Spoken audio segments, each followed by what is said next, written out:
ZPHS జిల్లాలో 6వ తరగతి చదువుతున్నాను. మనిషి బతకాలంటే గాలి, నీరు, ఆహారం కావాలి. మనం ప్రతిరోజు తిన్న ఆహార పదార్థాలు జీర్ణం కావడానికి నీరు తాగాలి.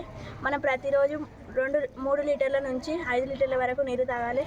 మేము నీరు తాగుతలేమని గమనించి మా ప్రధానోపాధ్యాయురాలు గారు వాటర్ బెల్ అనేది నిర్వహించారు. మేము వాటర్ బెల్లులో రోజు వచ్చి నీరు తాగుతున్నాము.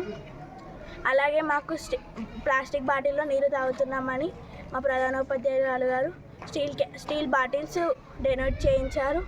అలాగే స్టీల్ క్యాన్స్ కూడా డొనేట్ చేయించారు. మా స్కూల్లో వాటర్ ప్లాంట్ కూడా ఉంది.